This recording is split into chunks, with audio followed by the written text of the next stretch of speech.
Ini adalah video production diary,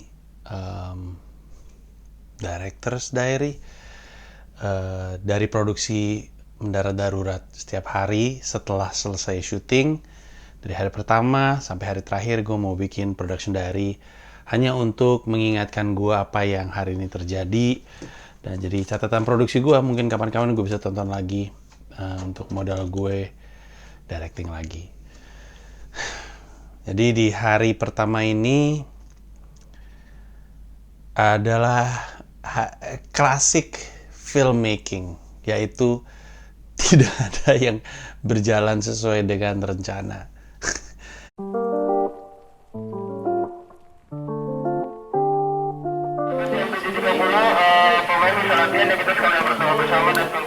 Semoga syuting kita sepanjang proses berjalan dengan lancar. Dan mari kita berdoa semoga yang datang hari ini untuk berkarya tidak terganggu oleh orang yang datang hari ini hanya untuk uangnya saja. Hari yang saya nanti-nanti dari 2018 kalau gue nggak salah. Pertama kali gue nulis. Udah lama. Ada kejadian juga.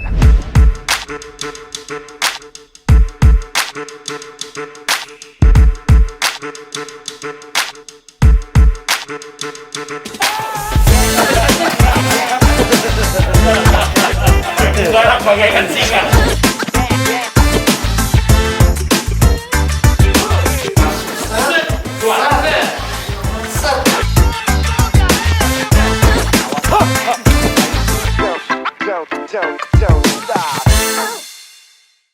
Ceritanya happy, gue happy. Akhirnya gue mulai syuting kembali.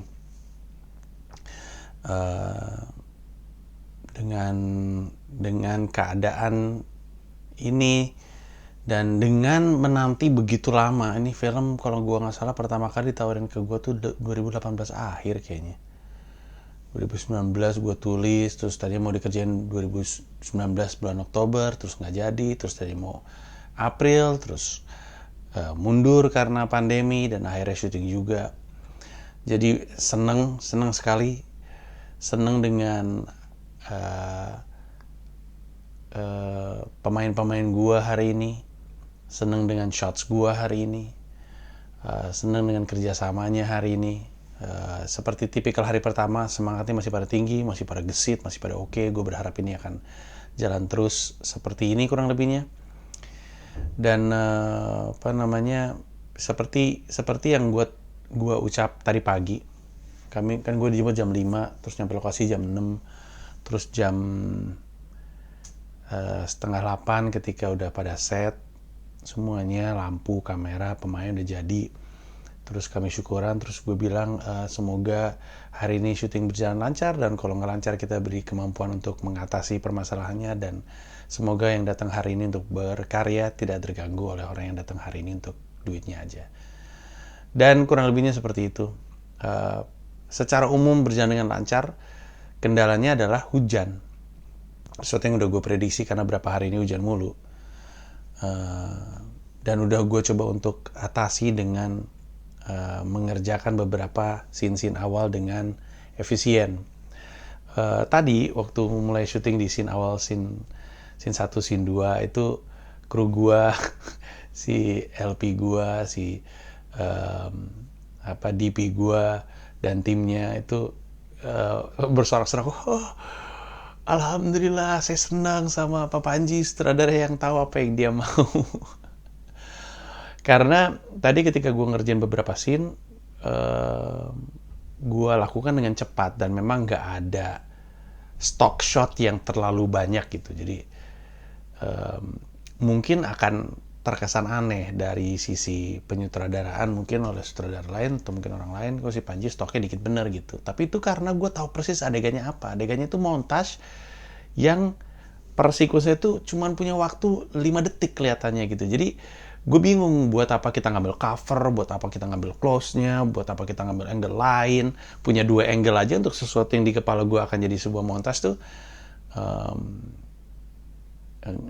membingungkan gitu. Tapi ya karena gue sama MD Pictures beri kepercayaan untuk 2 kamera, ya gue optimalkan. Tapi ya beberapa scene, 2 scene pertama tuh berjalan dengan ringkas.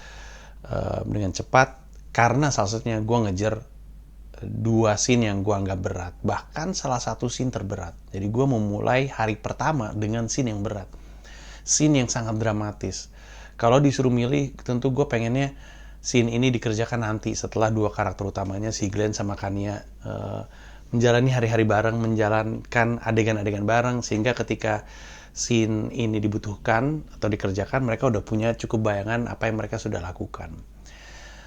Gue memulai hari pertama dengan scene ending, scene penutup, scene drama paling berat. Jadi film drama paling berat dari drama itu tuh ada di bagian akhir, dan gue kerjain di hari pertama. Jadi beratnya bukan main, terutama untuk pemain sih. Kalau dari sisi directing, gue hanya membutuhkan untuk mengkomunikasikan apa yang gue pengen dengan benar kepada semua orang, dan membiarkan semuanya berkarya. Tapi untuk pemain-pemain gue kayak Glenn dan Luna, tentu waktu gue sebut pertama kali, mereka dua-duanya kaget. Hah?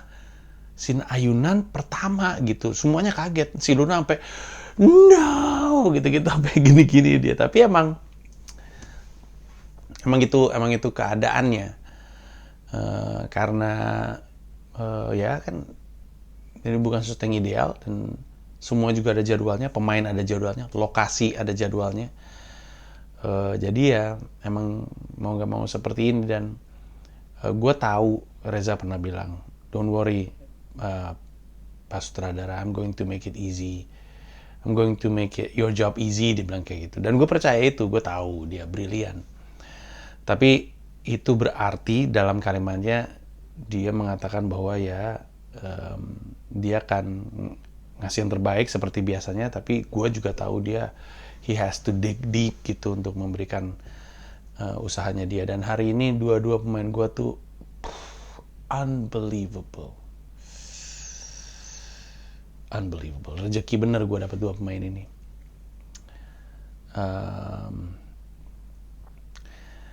Kalau dibilang puas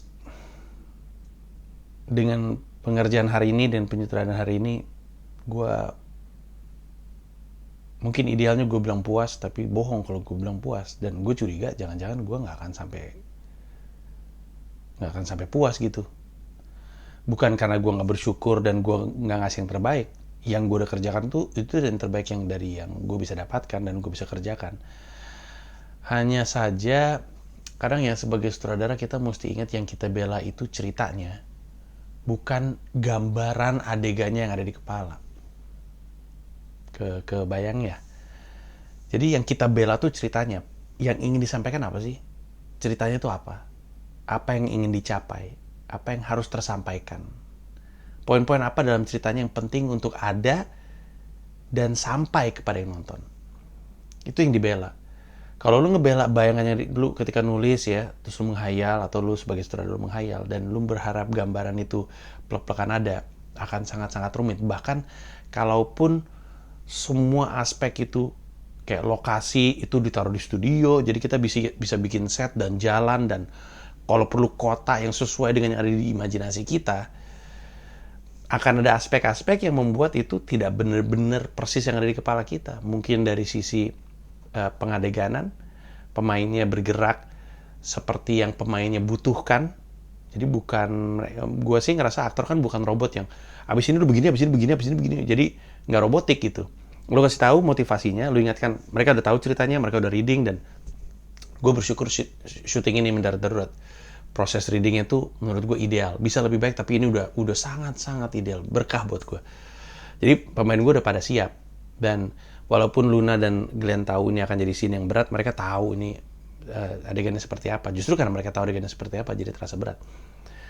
Tapi bahkan ketika acting sebagai sutradara, ketika gue udah menjelaskan apa yang dibutuhkan dalam adegan, gue duduk dan melihat aktor-aktor gue bekerja, berkarya gitu, dan mengagumi apa yang diberikan. Dan dalam hal ini mungkin yang mereka berikan nggak persis yang ada di kepala, bisa jadi bahkan lebih bagus lagi gitu. Dan itu yang orang sebagai sutradara mesti ingat ya, yang dibela tuh cerita yang mau disampaikan ketimbang gambaran yang ada di kepala lu gitu. Bahkan sebagaimanapun lu mencoba untuk melakukan sesuatu secara digital gitu ya, jadi nggak praktikal, lu gambar semuanya pakai pakai efek gitu supaya bisa seperti yang lu inginkan, nggak akan, menurut gue ya, nggak akan pernah benar-benar persis seperti apa yang lu bayangkan, karena bisa jadi apa yang lu bayangkan tuh ternyata ada opsi yang jauh lebih baik. Itulah fungsinya kolaborasi gitu.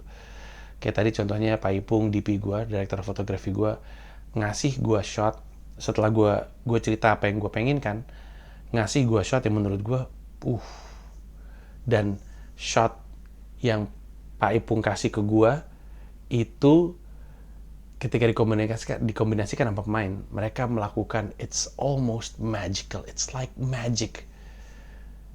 Kombinasi dari gerak kamera, framingnya, lalu gerak dua pemain ini, it's almost like magic. It's classic romantic comedy. Gua sih puas. Tapi ketidakpuasan itu akan selalu ada di benak kita semua gitu.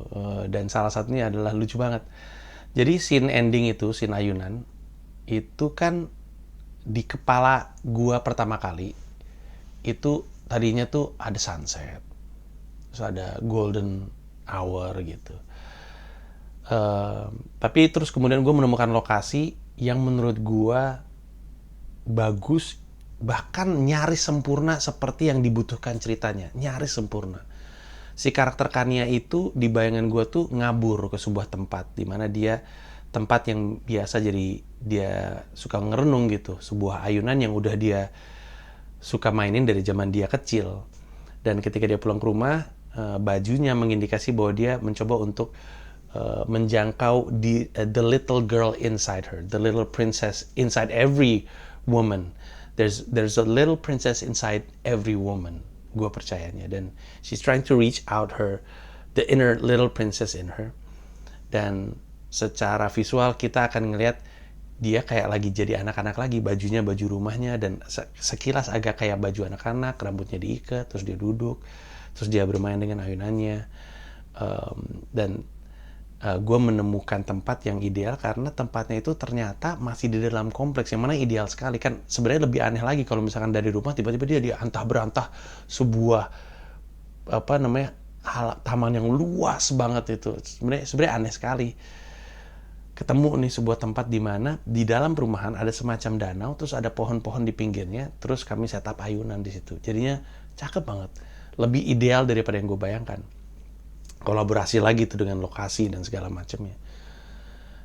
Dan sebenarnya kami berharap gambaran di kepala gue tuh ada matahari, sinarnya tuh tembus-tembus nyentuh ke badan, dan di beberapa bagian memang sempat dapat gitu. Tapi si golden hour yang kita cari tuh akhirnya kita nggak dapat, karena gue udah tahu sunsetnya di sebelah mana, pengennya naruhnya di sebelah mana, emang nggak dapat yang gue inginkan.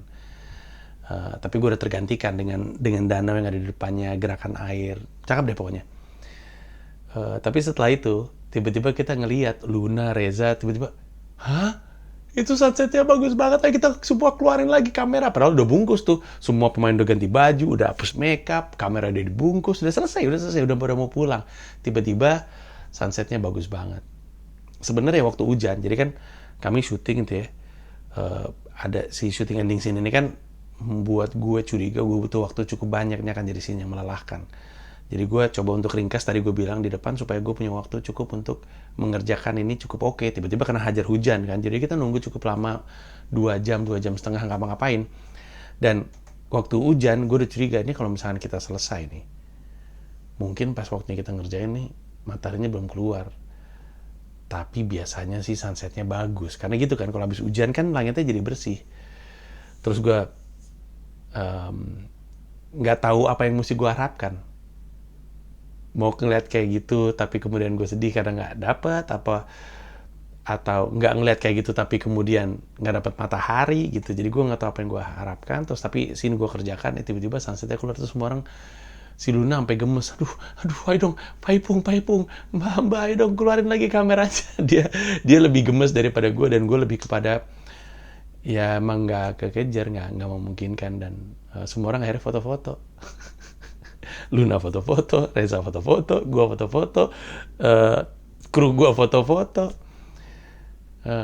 Hanya bisa mengagumi keindahan yang akhirnya Tuhan berikan setelah kerjaan selesai.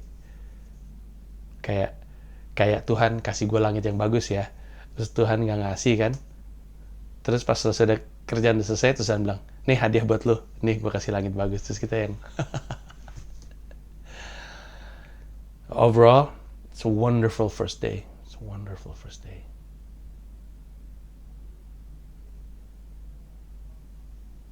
Brilliant, absolutely beautiful.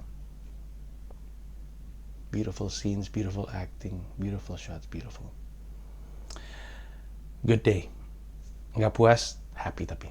Sampai ketemu di production diary hari kedua. Thank you.